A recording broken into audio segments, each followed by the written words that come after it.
HK UK, real stories, real journeys for African architects building a future in the UK. Hey, welcome back to the Working as an Architect in the UK series. In this one, we're getting into the specifics, and if you're on this journey or thinking about it, this one's for you.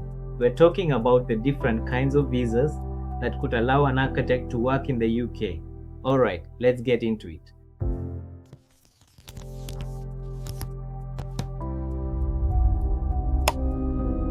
Quick disclaimer before we dive in, I'm not an immigration consultant and this video is purely for information purposes. I'm drawing on my own experiences and knowledge of UK visas to try and give you a useful guide if you're considering a similar path. So the UK actually has quite a range of visas that let you live and work here, and some that can eventually lead to settlement. They're all pretty different from each other, so I'd really recommend heading over to gov.uk to get the full picture on each visa type.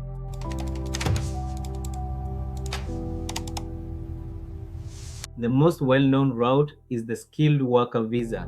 Basically, you'd need a UK employer to sponsor you. They bring you over and you live and work here under their sponsorship. One key thing to know is there's a minimum salary threshold set by the government, which right now sits at around £41,700 a year. There are also different job codes, so you'd want to check that the role you're being offered lines up with the right code and salary level. The good news is you can bring your dependents with you on this route.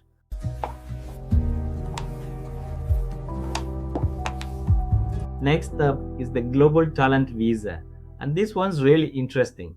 It's designed for people with exceptional or promising talent in their field. The criteria is quite strict and the application process is rigorous, but the upside is significant. You get the freedom to work for any company, bring your dependents, and this is the big one. You can gain settled status in as little as 3 to 5 years. Compare that to the skilled worker route, which under the new government proposals could take up to 10 years. Worth noting though, this is different from the Innovator Founder Visa, which requires you to set up an innovative architecture business. The Global Talent Visa is purely merit-based.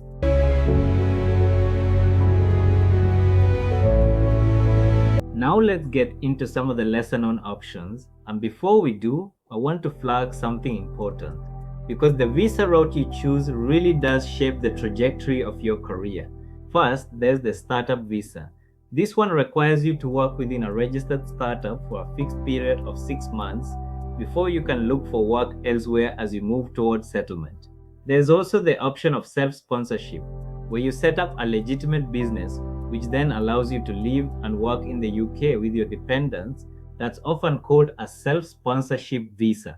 It might sound similar to the Innovator Founder Visa, but the key difference is that with self-sponsorship, the business doesn't have to be in architecture.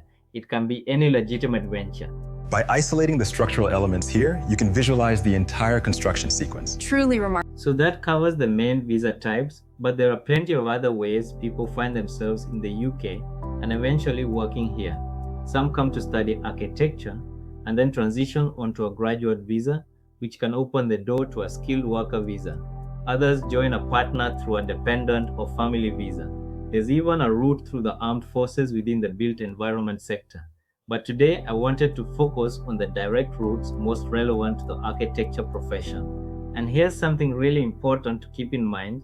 Having the right visa matters a lot when you're job hunting, because many UK architecture firms either don't sponsor at all or find it really difficult to do so given the regulations.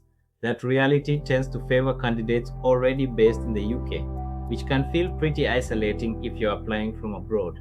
Whether that's by design or just how the market has evolved, breaking into UK architecture is genuinely tough. It takes exceptional skills, real determination, and a sharp focus on where you're headed. But more than anything, you have to hold on to the belief that what you're working toward is possible, because it is. Others have done it, and so can you. Do your research, know your options, and keep going. That's it for today. Next, we'll be diving into the specifics of the MEE process. And if you're on this journey, I'd love to hear from you. Drop a comment below. Thanks so much for watching. If this helped you, please like, subscribe, and share it with someone who's on the same journey. You can find us on YouTube and Instagram at ArchKUK. Till next time, Tuki out.